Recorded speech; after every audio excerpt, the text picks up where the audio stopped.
Muito bem, vou dar início como coordenador desta mesa e dispensando a apresentação. Acho que nenhum dos três são suficientemente conhecidos para o entendimento de todos do significado da presença deles aqui. Então, vamos imediatamente passar às exposições, porque nós temos logo em seguida a mesa do centenário de Rômulo de Almeida, né?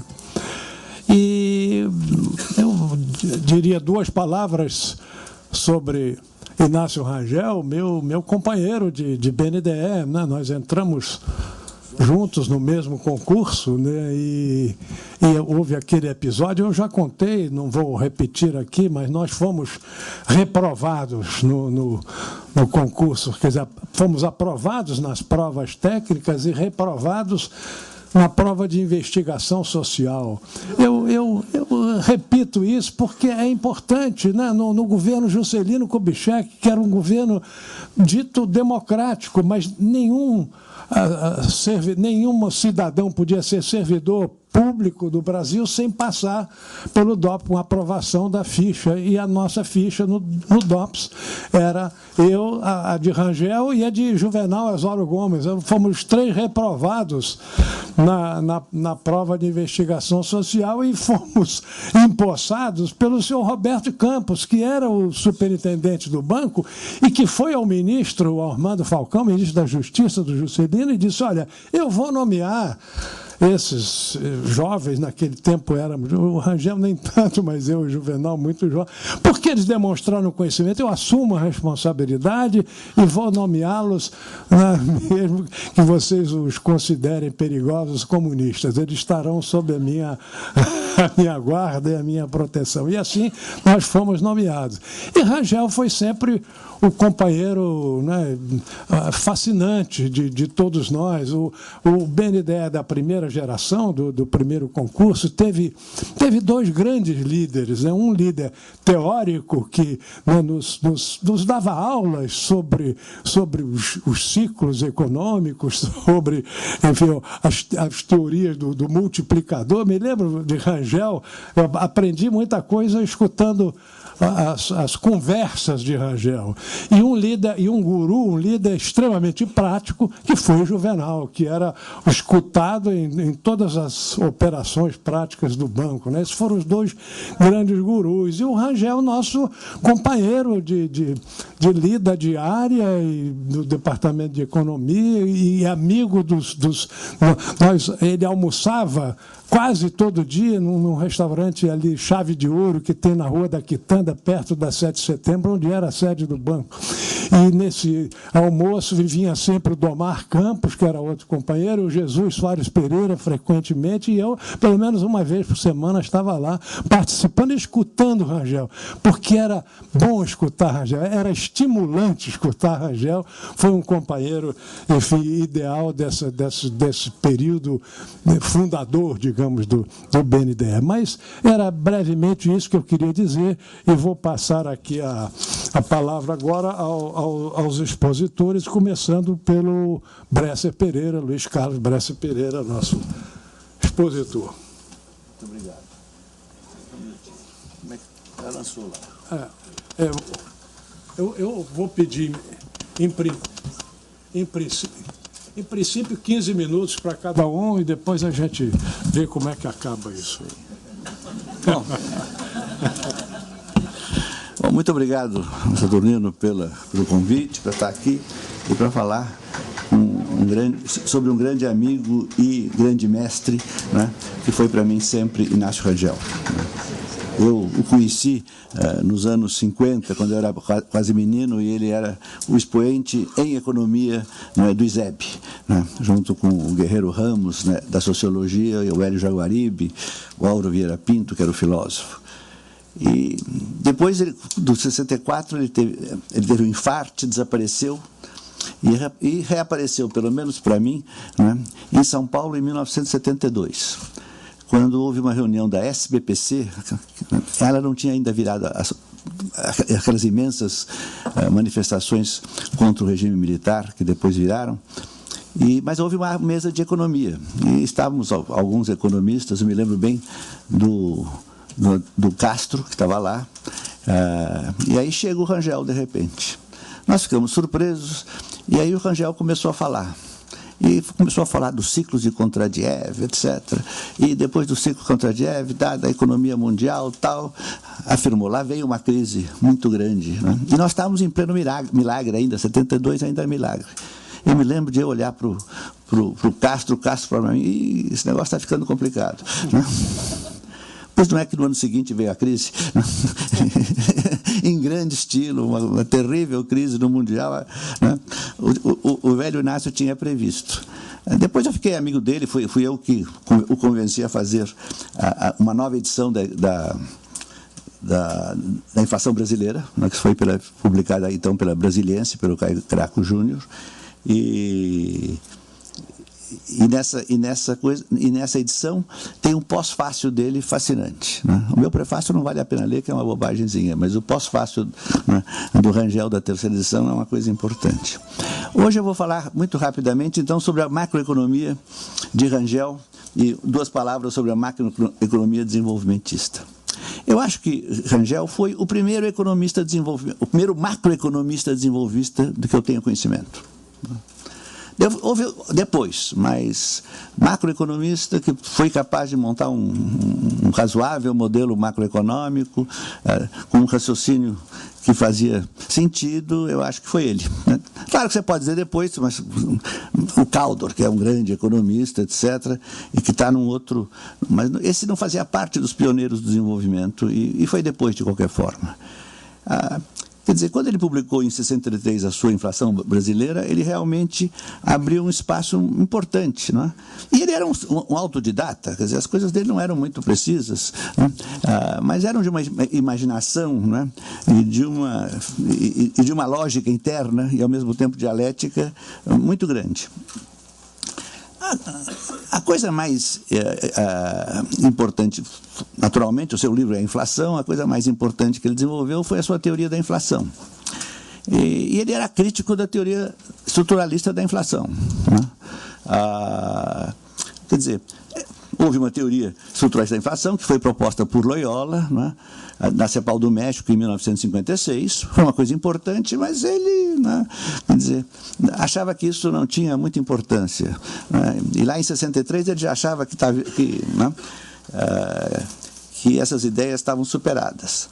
Quer dizer, de fato, né, essas ideias tendiam a ser superadas rapidamente. Porque a teoria estruturalista da inflação estava baseada em pontos de estrangulamento do lado da oferta.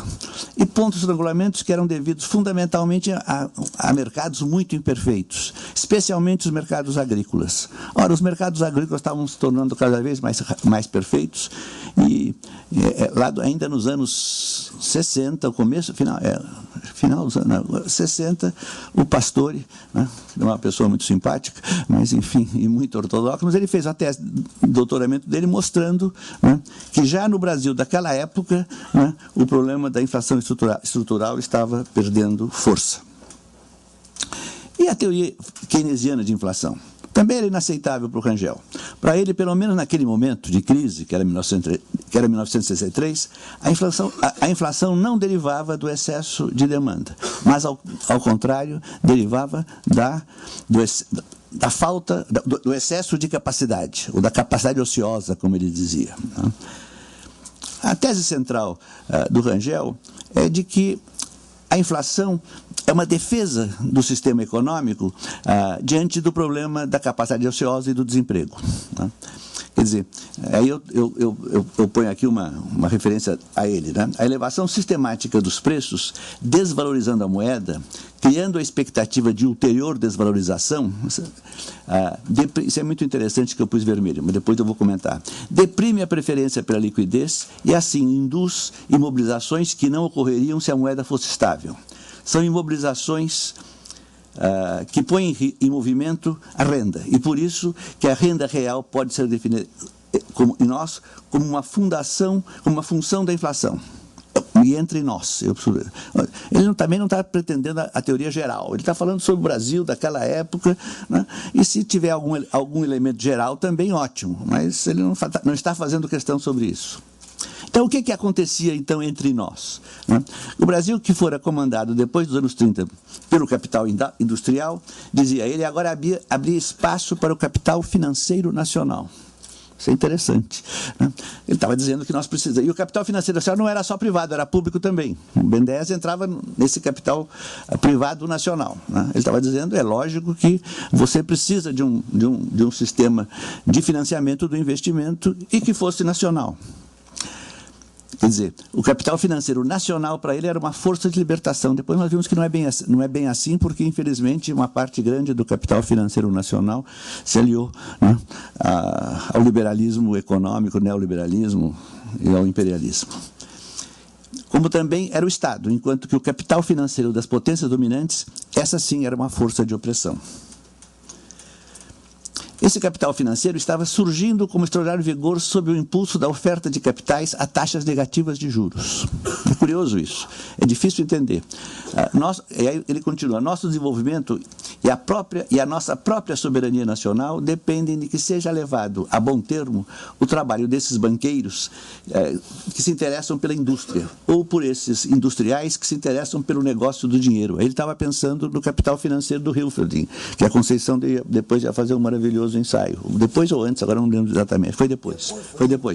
Foi mostrando o caráter endógeno da moeda no pensamento de Keynes, etc. Estava lá o Inácio inventando isso, né, em 1963. Quer dizer, é um valor que não pode ser mudado pela emissão de moeda, pela Casa da Moeda. Quer dizer, o valor, a quantidade real de moeda não pode ser mudada pela... Para Rangel é fácil comprovar esse caráter endógeno a partir da equação de trocas. É óbvio, outra vez, que ou os preços sobem quando o governo emite, como postulam os monetaristas, ou, ao contrário, é o governo que emite quando os preços sobem, né? É muito interessante a frase, é muito forte e simples. Porque, diante da inflação, as empresas reterão estoques, crescendo o seu realizável à custa do seu disponível e obrigando as empresas a recorrer ao sistema bancário. E o Banco do Brasil especialmente, que era também, quer dizer, o sistema bancário ao Banco do Brasil, que era também o Banco Central, naquela época. Por que o governo emite? O governo emite para garantir a liquidez real do sistema. Isso é o caráter endógeno, né?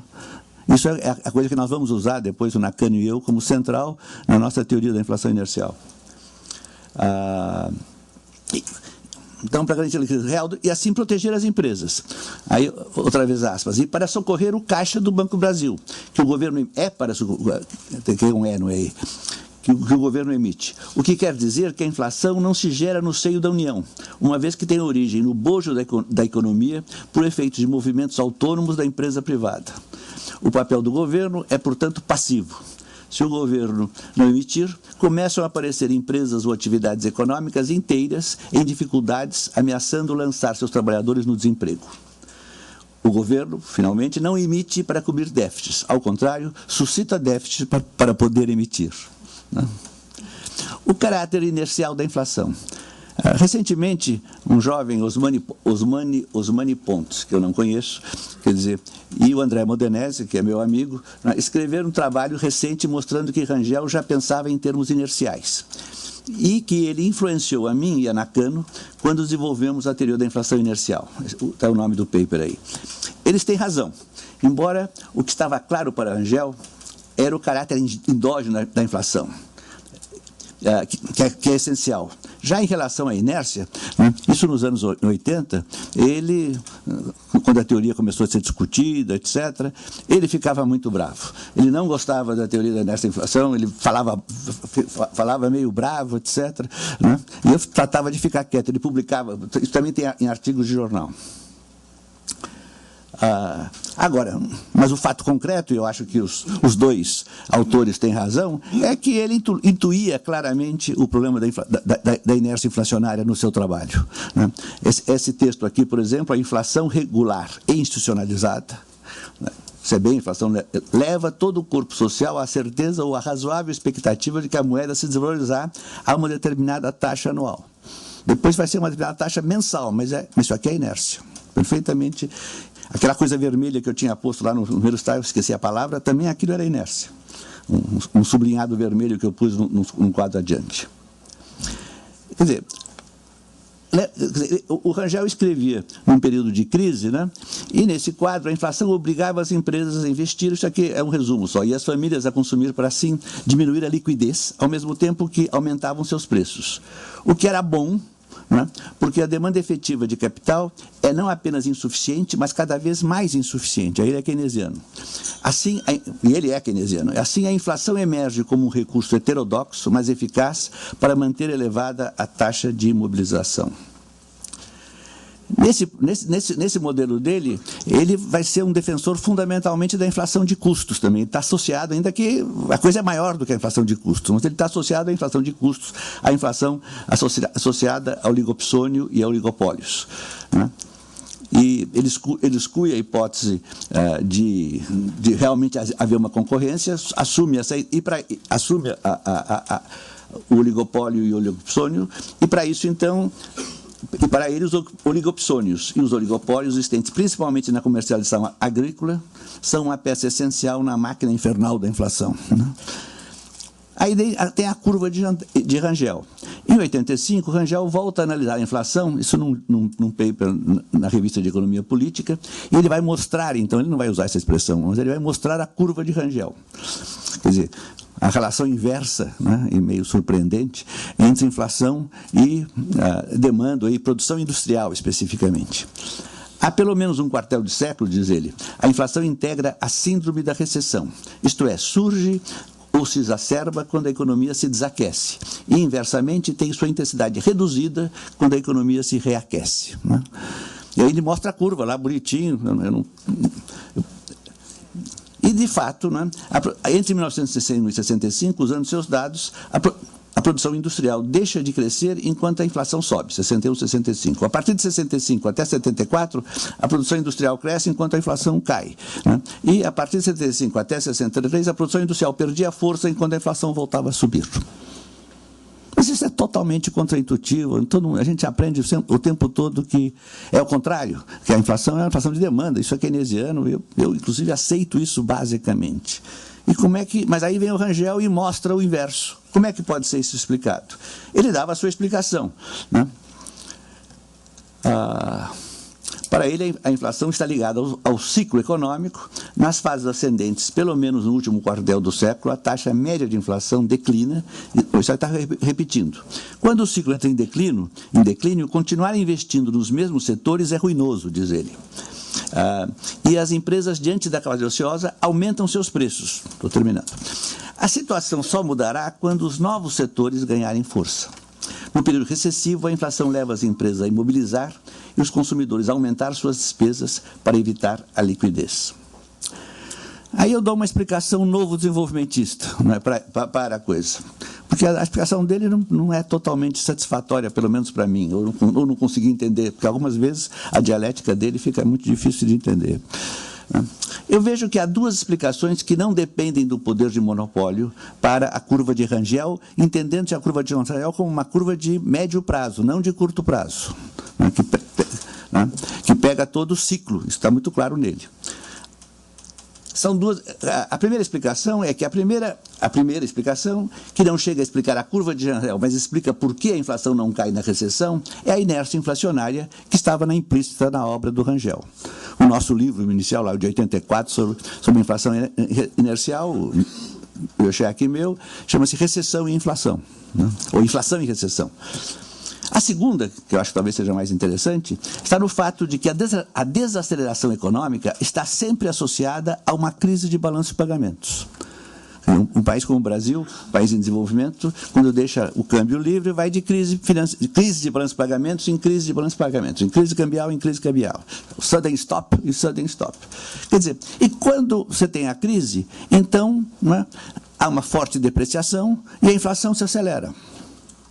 Então vai dar exatamente, né, essa curva de Rangel inversa, porque de fato em 61 temos uma crise cambial, né, quer dizer, deixada pelo Juscelino, né, e a inflação se acelera, né, enquanto que a economia, né, entra em plena crise. Em 75 não chegou a haver uma crise cambial, mas durante o primeiro choque do petróleo as exportações caem e o câmbio se aprecia. E a inflação aumenta ao mesmo tempo que a economia se desacelera. Então, outra vez, a curva de Rangel, sem uma crise financeira total, mas uma semicrise, né? Bom, tudo isso, né, eu poderia continuar a resenha macroeconômica do Rangel, mas paro aqui e observo que os dois modelos fundamentais do novo desenvolvimentismo e de sua macroeconomia desenvolvimentista provavelmente ocorreram para o discípulo graças ao ensino do mestre, né? A teoria da inflação inercial e a outra tese fundamental, que é a tendência à sobrevalorização cíclica e crônica da taxa de câmbio, que, para mim, a meu ver, faz o papel nessa teoria novo desenvolvimentista, que fazia e continua valendo a tese da deterioração dos termos de intercâmbio na teoria estruturalista original clássica. Muito obrigado.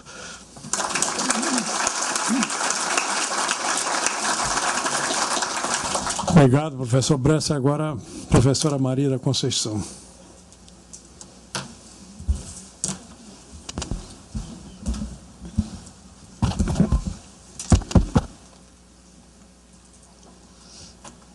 Bom, o Bresser, como eu, somos admiradores entusiásticos de Inácio Rangel, mesmo quando ele, de vez em quando, funda um pouco a cabeça da gente. Bom, pelo menos já estou poupada de falar sobre a inflação, porque ele já falou tudo. Inclusive, ele deu interpretações alternativas, isso é legal. Eu vou me concentrar, basicamente,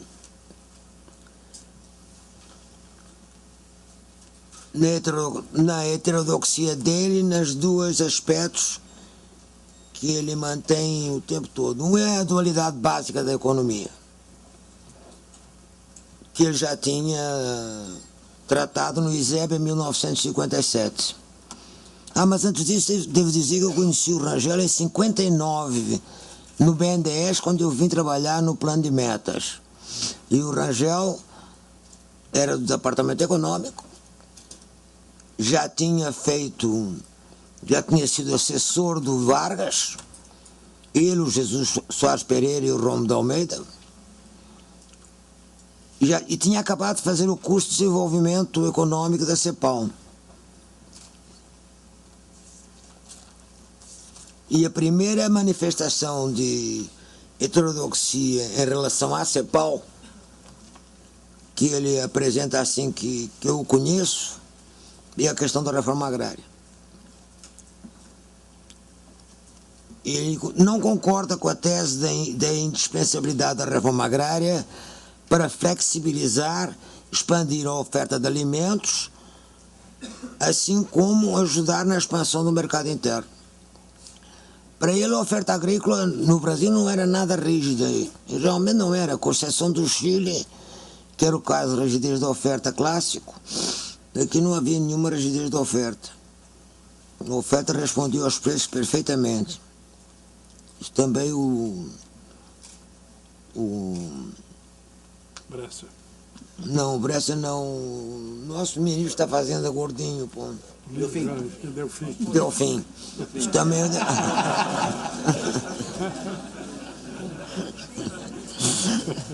O Delfim também fez uma pesquisa junto com a turma dele mostrando isso, que não há rigidez da oferta. O que ele dizia é que havia escassez de demanda por alimentos, a demanda por alimentos era insuficiente, dada a enorme miséria e a baixa renda per capita do país. Ao contrário, é ótimo o Rangel, porque ele está sempre pondo pernas para o ar as teorias convencionais. Então não era a rigidez da oferta, era ao contrário, era a demanda por alimentos, que era rígida por insuficiência, dada a enorme miséria. E que, para expandir o mercado interno, não se necessitava fazer nenhuma reforma agrária, porque a própria dinâmica da industrialização por substituição de importações daria conta da expansão do mercado, como efetivamente deu. Não foi feita nenhuma reforma agrária durante décadas, e nós crescemos a taxas avantajadas na década de 50 até 80.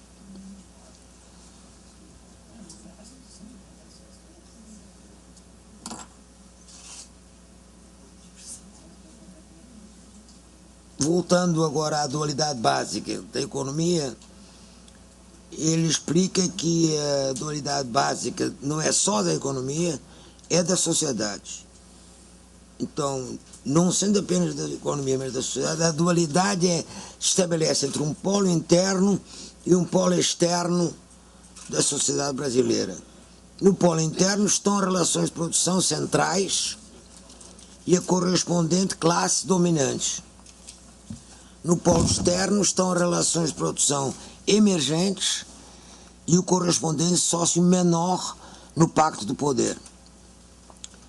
A primeira dualidade histórica do Brasil, na primeira, o polo interno e a classe hegemônica do pacto estão nos barões feudais, nos barões senhores de escravo, na verdade. Enfim, na verdade, no latifúndio açucareiro e na escravidão. E no polo externo está a classe dos comerciantes, principalmente exportadores e importadores, associada ao capital estrangeiro. Essa classe associada, na segunda dualidade, passa a ser a dominante. E quem passa a ser sócio menor e subordinado é a burguesia industrial. Essa segunda dualidade se mantém até a Segunda Guerra Mundial. Na Segunda Guerra Mundial, a burguesia industrial passa a ser hegemônica e a industrialização passa a ser o processo por excelência de desenvolvimento do mercado interno e do Brasil.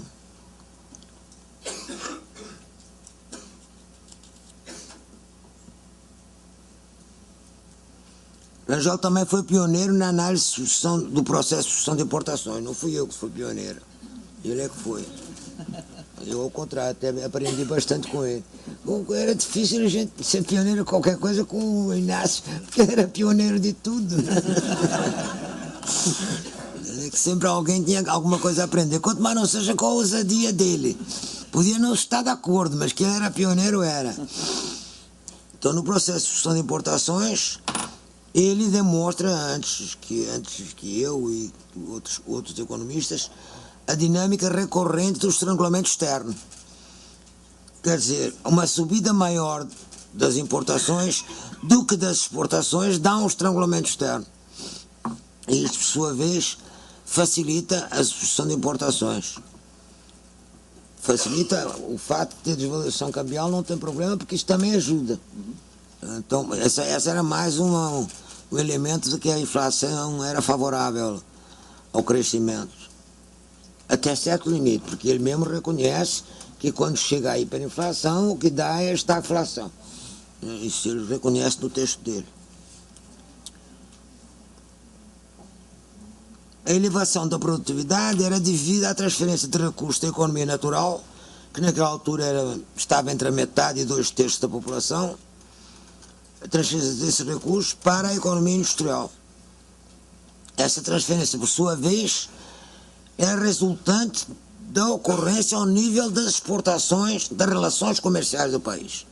Quer dizer, o guia para a substituição de importações era a pauta de importações e exportações do país. Lá é que você determinava qual era o setor que estava demandando ser substituído porque as importações eram maiores que as exportações. Então essa dinâmica de comercial externa é que permite, é que dá o mapa para explorar as oportunidades de investimento.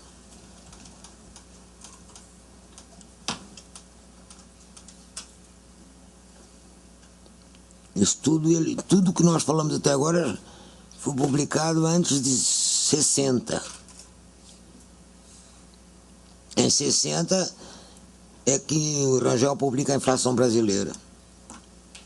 Eu acho que além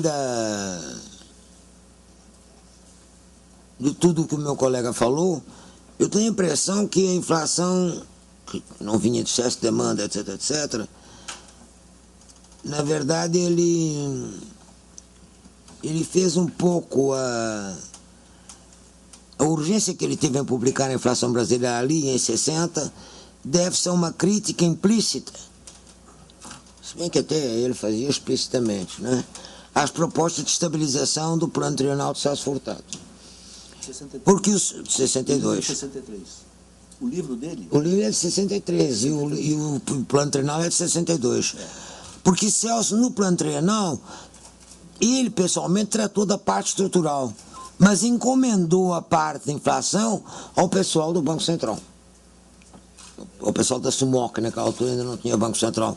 O pessoal da SUMOC, Casimiro Ribeiro, por exemplo, foi quem formulou as medidas de política monetária de estabilização e de arrojo fiscal.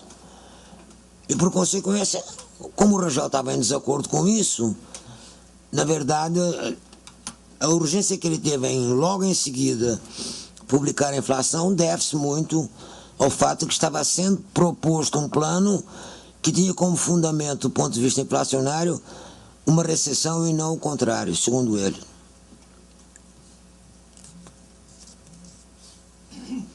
E aí ele recomenda explicitamente que para vencer a crise de demanda, o Estado, ao invés de adotar políticas restritivas, devia inicialmente abrir o redesconto, elevando a quantidade de moeda em circulação. Não é emitir mais moeda diretamente, bastava abrir o redesconto para que a quantidade de moeda em circulação aumentasse. E para e passo devia aumentar os salários reais. Para ele, a inflação brasileira, evidentemente, era um fenômeno ligado ao desenvolvimento do capitalismo brasileiro e que se materializava sob a influência de uma economia feudal em crise. Ele não acha que fosse um fenômeno saudável. Ele não acha que a inflação era um fenômeno saudável. Era um fenômeno resultante de uma economia feudal em crise. Porém, era nesses termos da economia que ainda não tinha vencido a sua dualidade, nesses termos ela era favorável a investimento, a manter um grau de mobilização superior, como vocês já ouviram explicar.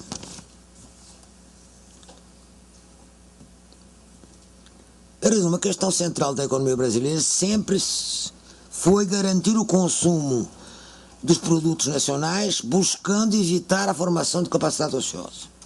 Capacidade ociosa é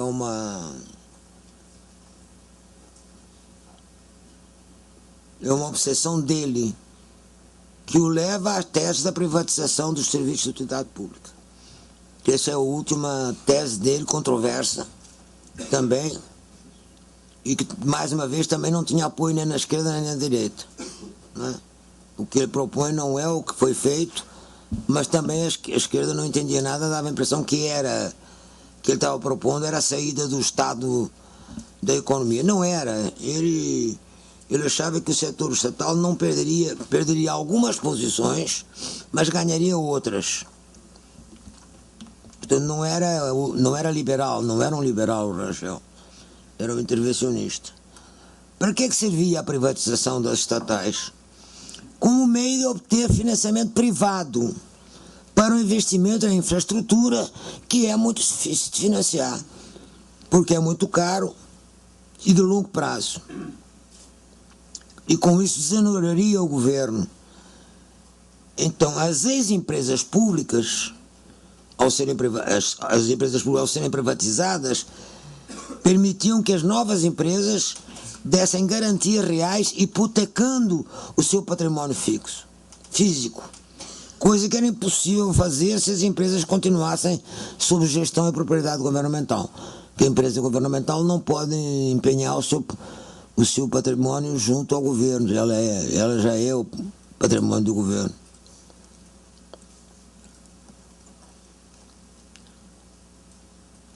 Em 1990, Rangel já está muito otimista. Sim, é claro que ele achava que o governo sair de certas posições de intervenção do Estado e de propriedade estatal lhe permitiria assumir outras posições estratégicas no comércio exterior e na intermediação financeira. Na verdade, na intermediação financeira permitiu mesmo. No comércio exterior não tenho muita certeza. Ele é que gostaria que o governo fizesse uma intervenção maior, mas que eu saiba não fez. Em 1990, Rangel está otimista. Ele diz que as considerações dele sugerem a possibilidade de que mudanças institucionais adequadas possam trazer a países como o Brasil uma retomada enérgica de crescimento, adiada nestes 6 ou 7 anos da fase B do quarto Kondratiev. Ele era paladino da teoria dos ciclos largos do Schumpeter. O Schumpeter nunca rejeitou, na verdade, era um autor que ele até adotou para a teoria dos ciclos dele. Mais concretamente, o Brasil podia arquitetar um ambicioso plano de desenvolvimento à base de investimentos nos grandes serviços de utilidade pública. Quer dizer, ao fazer a privatização, liberava recursos de investimentos já feitos, do capital já imobilizado, e permitia que fossem feitos novos investimentos justamente em novos serviços públicos, e com que não haveria estrangulamento nem bottleneck nessa área como havia até então.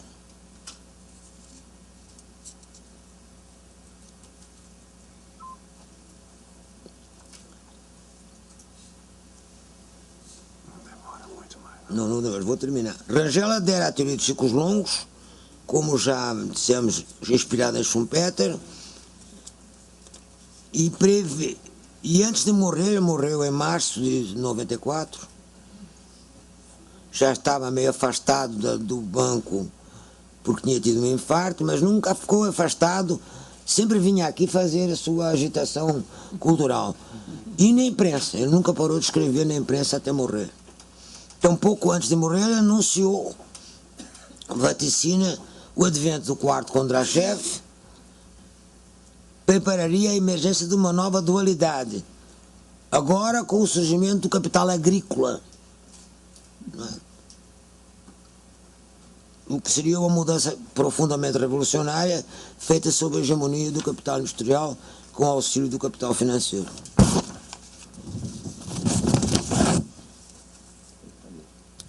Rangel entrou por concurso em 55, o nosso presidente já explicou como é que foi esse concurso. Essa coisa fantástica. A última coisa que eu tenho a dizer é que, ainda mais, era uma pessoa extremamente prática. Quando ele foi chefe do Departamento Econômico, do BNDES, ele instituiu a criação de órgãos colegiados com equipes multidisciplinares de economistas, engenheiros, contadores e juristas para a técnica de seleção de projetos e para o enfrentamento de novos problemas. Isso que foi ele quem iniciou, continuou no banco até hoje, com resultados reconhecidamente exitosos. Então, essa prática do BNDES de usar equipes multidisciplinares na aprovação de projetos, foi o Inácio quem pôs em voga aqui no banco. A ousadia de Rangel não permitia muitos seguidores, mas os poucos que teve o admiraram entusiasticamente, e mesmo aqueles que não são provavelmente seus seguidores, como ele e o nosso amigo aqui, somos admiradores entusiásticos do Rangel, porque a criatividade dele, a ousadia dele era tal ordem que ele realmente era um pioneiro, ele ia na frente, com uma picareta, batendo na rocha e abrindo caminhos. Depois a gente teria que pavimentar os caminhos dele, mas ele abria, não há a menor dúvida. Então eu quero dizer que para mim Inácio foi o mestre. E a mim pessoalmente ele me livrou de ficar apenas monetarista, que era o que eu ia acabar ficando. Quando ele me... É claro. Que todo mundo ficava, por que eu não ficaria, não é? Olha, não fiquei porque ele me encaminhou para estudar o capital financeiro do Wilfreding. Disse textualmente, compra o livro do Will, lê, estuda o capital financeiro, que aí você verá os problemas financeiros do desenvolvimento capitalista em vez de ver os problemas monetários. E com isso você escapa da praga de ser uma monetarista, como são os nossos colegas, metade dos nossos colegas desenvolvimentistas, que são desenvolvimentistas de um lado e monetaristas do outro.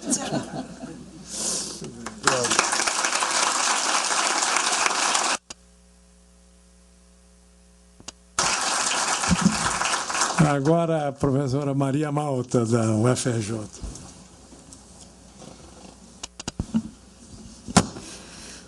Bom, bom dia. Em primeiro lugar, eu queria agradecer muito ao Saturnino por ter me apresentado aqui como alguém que dispensa apresentações, dada a companhia que eu tenho. Né? Eu sou Maria Malta, sou professora do Instituto de Economia, e eu estou aqui, né, com um imenso agradecimento, né, ao Centro Celso Furtado por me colocar numa mesa como essa, participar de uma mesa como essa. Eu sou um economista que tem 15 anos de profissão, portanto, sou praticamente uma debutante, sentada ao lado dos professores dos meus professores. Né? Então, falar desse lugar é, no mínimo, uma honra. E complementa-se essa honra na medida em que eu sou convidada para homenagear o Inácio Rangel no seu centenário de nascimento e tentar construir, depois da fala desses dois gigantes, né, alguma leitura sobre o seu trabalho que possa nos interessar a todos e que não se limite às apresentações teóricas que, obviamente, viriam antes com muito mais brilhantismo do que eu poderia vir a apresentar.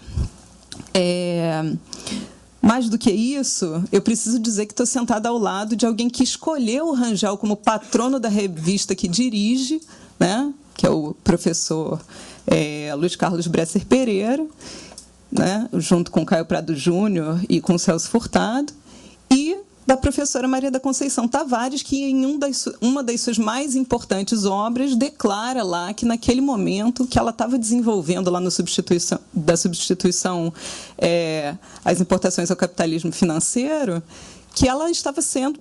Aquela produção era produção rangeliana, que ela se considerava uma economista rangeliana naquele momento. Então, assim, são duas referências que são imbatíveis desse ponto de vista, né? E, nesse sentido, o que eu vou poder fazer aqui é contar um pouquinho, né, da atuação do Rangel como formulador de política econômica, né, como um economista prático, apesar da sua formação de advogado. Militante político, que é importante a gente não esquecer esse aspecto, porque isso movia e dava o sangue para a atuação do Rangel, e, sobretudo, né, como um profundo e profícuo intérprete do Brasil. Acho que essa marca do Rangel, né, é o que o diferencia no seu tempo, em larga medida, e talvez o elemento que nos faça falta hoje em boa parte dos nossos economistas, pelo menos os da minha geração, com certeza. Né? Ser intérprete do Brasil, do meu ponto de vista, né, e sua atuação como intelectual, é o elemento que incorpora a síntese de todos os movimentos do trabalho do Rangel. Né? Ao mesmo tempo, talvez seja o seu aspecto, né, como já falei antes, que mais falta nos dias de hoje, em que os debates sobre o Brasil são cada vez mais focalizados e recortados de sua totalidade, de sua processualidade histórica. Né? Agora, o que é isso? Né? Que proposta é essa de pensar o Rangel como um intérprete do Brasil? Não seria ele apenas um economista prático? Né? O intérprete do Brasil, ele com certeza, porque ele trata a realidade presente, do seu presente histórico, sempre como um resultado de um movimento, né, cuja compreensão dependia de uma grande pesquisa de investigação histórica. Ao mesmo tempo, era alguém que construiu seu trabalho intelectual não apenas pensando em pensar o passado, mas pensando em entregar, ao final, um projeto que fosse passível de utilização prática. Ele tinha essa preocupação, né? Como a Conceição já disse, ele era um prático. Né? Ele queria, de fato, transformar o país. Além disso, né, como bolchevique que ele era, ele levava às últimas consequências a ideia de que não haveria prática revolucionária sem teoria revolucionária. Então, procedeu a ambos os processos, a pesquisa histórica e a formulação teórica, em uma síntese que denominou de teoria da dualidade básica. Né? A Conceição aqui entrou em muitos dos pontos da teoria da dualidade básica e eu queria destacar um deles, talvez aquele que marque essa relação que eu estou querendo fazer do Rangel com a noção de intérprete do Brasil e com essa marca de olhar o presente como história, né, como já destacou o Hobsbawm numa visita aqui no Brasil nos anos 80. A teoria da dualidade básica não é, por isso, por toda a proposta que ela tem, né, simplesmente uma teoria.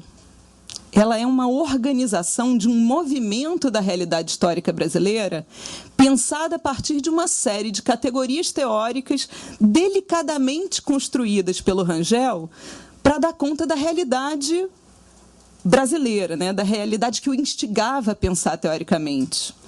Essa teoria da dualidade básica representava uma apresentação do desenvolvimento dos modos de produção brasileiros, desde a abertura dos portos, que ele considerava como referência mais forte do ponto de vista do entendimento da formulação de uma dinâmica que relacionasse o movimento interno da economia brasileira com o movimento externo do que a própria independência. Ele diz, quando tem o deslocamento da cabeça do império, né, português para o Brasil, que vem a família real para cá, a gente começa a poder pensar neste território numa dinâmica de produção e organização social que a gente pode considerar, né, mais própria, né, que vai, em seguida, gerar uma nação. Então, o Rangel olha para esses modos de produção a partir de 5 leis de movimento, em que o polo interno e o polo externo, cada um com seu lado interno e seu lado externo, se articulam em movimento a partir de uma luta de classes. E é interessante que essa luta de classes ele destacava como uma luta de classes diferente. Essa luta de classes na periferia, na verdade, era uma disputa entre as frações de classe que compunham o bloco de poder dominante. Nesse sentido, a descrição histórica do que era o movimento da dualidade dependia não exclusivamente do movimento da produção, do econômico, da transformação estrutural das bases das relações de produção, mas também das relações sociais, mas também dos elementos políticos. Ele o tempo todo articulava essas duas dimensões para pensar o Brasil. Nunca as dissociou, né? Então, a teoria da dualidade, para ele, era um método de análise para uma história que realmente ocorreu, né? Por meio dessa teoria da dualidade, o Rangel conta o passado do Brasil com o objetivo de dar conta, de explicar o que é o presente. E mais, dar conta da sua missão, que era transformar esse país. Ele considerava isso sua missão, né? A dualidade não é, portanto, uma coisa que muitas vezes ele foi acusado de transposição das teses de fora, das inscrições de fora, porque ele usava termos, né, feudalismo, né, escravismo, compunham as dualidades dele esses elementos. Né, transposição e aí ele era acusado de transposição mecânica das teorias estrangeiras para dentro da realidade brasileira. E isso era uma coisa que ele era completamente crítico e contrário. Né? Ela não é isso de maneira nenhuma. Na verdade, ela é uma proposta de trazer toda a transformação dialética necessária, né, para dar conta da realidade brasileira para dentro de uma formulação teórica que, claro, tinha que partir do mais alto grau de desenvolvimento das teorias existentes naquele período histórico, mas que precisava ser transformada para dar conta da realidade brasileira. Então, ele vai dizer o seguinte... O que nos interessa é olhar o movimento próprio, histórico da realidade brasileira com o objetivo de ser capaz de fazer análise e propostas para o futuro que digam respeito a esta realidade concreta. E aí ele dizia assim, né, todas as formulações que ele estava pondo eram formulações que não podiam se basear exclusivamente, e ele usava isso com certa frequência, em teorias do século XIX. Elas precisavam ser formulações que tivessem a atualidade como marca. Por isso, porque ele buscava sempre a atualidade como marca, ele era capaz de colocar na ordem do dia, formular propostas para o futuro que não estavam né, no menu da política da época dele, que não fazia o mesmo, ou seja, não fazia o esforço de interpretar o Brasil. Nesse sentido é que eu acho que a gente tem que marcar a falta que o Rangel faz, né? A teoria da dualidade básica do Rangel estava presente em todo o seu pensamento. Era uma referência para pensar a inflação, que a gente falou aqui, né? A questão agrária, e de uma forma completamente diferente, como a Conceição destacou. A privatização de serviços de utilidade pública que arrepiavam os cabelos, inclusive da direita, pela sua proposta heterodoxa, mas também da esquerda, que não conseguia ouvir falar em privatização, né? A relação entre desenvolvimento econômico e tecnologia, que era completamente particular do ponto de vista do Rangel e fundamental, né? E a política de transformação estrutural da economia brasileira. Tudo isso era pensado, mediado por essa teoria da dualidade básica, né? O seu método era identificar os temas pujantes no seu hoje e olhar para tais questões, né, aquelas que eram as mais relevantes, sempre recortado por uma teoria econômica que tivesse como base esse esforço de entender o que aconteceu antes. Para ele, essa teoria era tão importante que ele atualizava sempre. Eu me lembro muito de talvez o artigo mais claro que ele tenha sobre esse tema foi um publicado na Revista de Economia Política, em 86, né? Mas ele depois ainda publicou mais um em 90, pouco antes de morrer, querendo dar conta da quarta dualidade, aquela que ele descrevia como aberta em 1979 e que ele ainda não tinha conseguido fechar completamente. Para ele era premente essa questão. Porque ele dizia, para explicar a realidade de hoje, eu tenho que saber em que dualidade estamos e saber qual é o movimento de transformação que vai sair daqui, né? Ele precisava identificar isso era um objeto dele fundamental, inclusive para fazer as propostas que ele estava o tempo todo fazendo nos artigos de jornal, nunca parou de fazer intervenção, né? Inclusive nas visitas que fazia aqui no BNDES, para fazer uma intervenção acurada, para fazer uma intervenção transformadora, realmente efetiva. E ele tinha muita preocupação de que a transformação fosse no sentido, né, de privilegiar a classe trabalhadora. Ele tinha essa preocupação, né? Por isso, eu acho que o Rangel deixa uma missão para a gente, que é pensar essa quarta dualidade, retomar o movimento de pensar historicamente esse país, entender que o presente de hoje não foi feito por meia dúzia de políticas econômicas de ontem, que é um resultado de um longo processo em que várias pessoas que estão sentadas aqui nesse auditório, nessa mesa, contribuíram para a sua formulação e para o seu entendimento, né? E eu acredito, inclusive, que o Ricardo e o Bielchowski e o Márcio Henrique andam, né, passeando por esse tema, escrevendo sobre a quarta dualidade como interpretação, e talvez a gente tenha uma condição, atualmente, privilegiada em relação ao Rangel para falar sobre essa quarta dualidade. Por quê? Porque, aí usando aquela metáfora do Hegel, né, de que a coruja do saber só levanta voo depois que o sol se põe, Rangel estava a sol a pino tentando pensar a quarta dualidade. E talvez, de 79 para cá, a gente já consiga pensar que esse movimento se concluiu e que a gente possa apresentar uma formulação que nos ajude, e em ano eleitoral isso é importante, pensar o futuro desse país, né? Acho que recuperar o Rangel é recuperar a capacidade de interpretação histórica e de formulação totalizante desse país. Eu não posso deixar de homenageá-lo no seu centenário de nascimento sem dizer isso. Nada que o Rangel pensou prescindiu da história. E isso é a marca de um pensamento criativo que pode transformar o Brasil. Obrigada.